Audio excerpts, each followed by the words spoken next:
C'est ainsi que nous te racontons les récits de ce qui s'est passé. C'est bien un rappel de notre part que nous t'avons apporté. Quiconque s'en détourne de ce Coran portera au jour de la résurrection un fardeau. Ils resteront éternellement dans cet état, et quel mauvais fardeau pour eux au jour de la résurrection, le jour où l'on soufflera dans la trompe. Ce jour-là, nous rassemblerons les criminels, tout bleus de peur. Ils chuchoteront entre eux. Vous n'êtes restés là que 10 jours. Nous connaissons parfaitement ce qu'ils diront lorsque l'un d'entre eux dont la conduite est exemplaire dira « Vous n'êtes restés qu'1 jour ». Et ils t'interrogent au sujet des montagnes. Dis « Mon Seigneur les dispersera comme la poussière et les laissera comme une plaine dénudée dans laquelle tu ne verras ni tortuosité ni dépression. Ce jour-là, ils suivront le convocateur sans tortuosité et les voix baisseront devant le tout miséricordieux. Tu n'entendras alors qu'un chuchotement. Ce jour-là, l'intercession ne profitera qu'à celui auquel le tout miséricordieux aura donné sa permission et dont il agréera la parole. Il connaît ce qui est devant eux et ce qui est derrière eux, alors qu'eux-mêmes ne le cernent pas de leur science.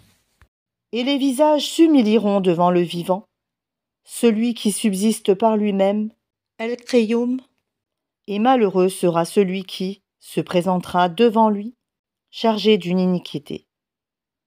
Et quiconque aura fait de bonnes œuvres tout en étant croyant, ne craindra ni injustice ni oppression. C'est ainsi que nous l'avons fait descendre, un Coran en langue arabe, et nous y avons multiplié les menaces, afin qu'ils deviennent pieux ou qu'ils les incitent à s'exhorter, que soit exalté Allah, le vrai souverain. Ne te hâte pas de réciter le Coran avant que ne te soit achevée sa révélation. Et dis, ô mon Seigneur, accrois mes connaissances. En effet, nous avons auparavant fait une recommandation à Adam, mais il oublia, et nous n'avons pas trouvé chez lui de résolution ferme. Et quand nous dîmes aux anges, prosternez-vous devant Adam, ils se prosternèrent, excepté Iblis qui refusa.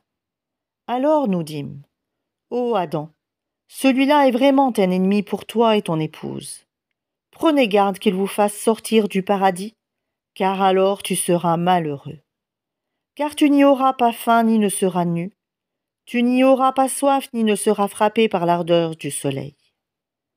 Puis le diable le tenta en disant, ô Adam, t'indiquerai-je l'arbre de l'éternité et un royaume impérissable?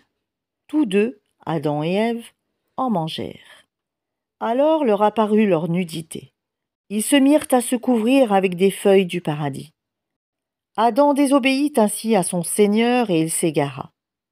Son Seigneur l'a ensuite élu, agréé son repentir et l'a guidé. Il dit, « Descendez d'ici, Adam et Ève. Vous serez tous, avec vos descendants, ennemis les uns des autres. Puis, si jamais un guide vous vient de ma part, quiconque suit mon guide ne s'égarera ni ne sera malheureux. Et quiconque se détourne de mon rappel mènera certes une vie pleine de gêne, et le jour de la résurrection nous l'amènerons aveugle au rassemblement. Il dira, « Ô mon Seigneur, pourquoi m'as-tu amené aveugle alors qu'auparavant je voyais ?»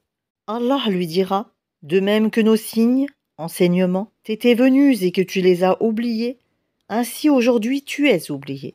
Ainsi sanctionnons-nous l'outrancier qui ne croit pas aux révélations de son Seigneur.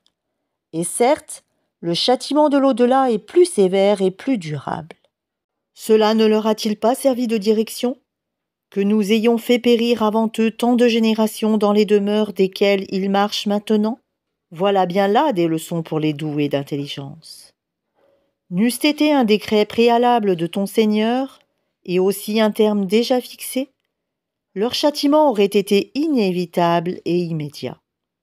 Supporte patiemment ce qu'ils disent, et célèbre sa louange, avant le lever du soleil, avant son coucher, et pendant la nuit, et exalte sa gloire aux extrémités du jour. Peut-être auras-tu satisfaction. Et ne tends point tes yeux vers ce dont nous avons donné jouissance temporaire à certains groupes d'entre eux, comme décor de la vie présente, afin de les éprouver par cela. Ce qu'Allah fournit au paradis est meilleur et plus durable. Et commande à ta famille la salate, et fais-la avec persévérance. Nous ne te demandons point de nourriture, c'est à nous de te nourrir. La bonne faim est réservée à la piété. Et ils disent, pourquoi ne nous apporte-t-il pas un miracle de son Seigneur? La preuve, le Coran, de ce que contiennent les écritures anciennes ne leur est-elle pas venue? Et si nous les avions fait périr par un châtiment avant lui, Mohammed, ils auraient certainement dit, ô notre Seigneur, pourquoi ne nous as-tu pas envoyé de messagers? Nous aurions alors suivi tes enseignements avant d'avoir été humiliés et jetés dans l'ignominie. Dis, chacun attend. Attendez donc. Vous saurez bientôt qui sont les gens du droit chemin et qui sont les bien guidés.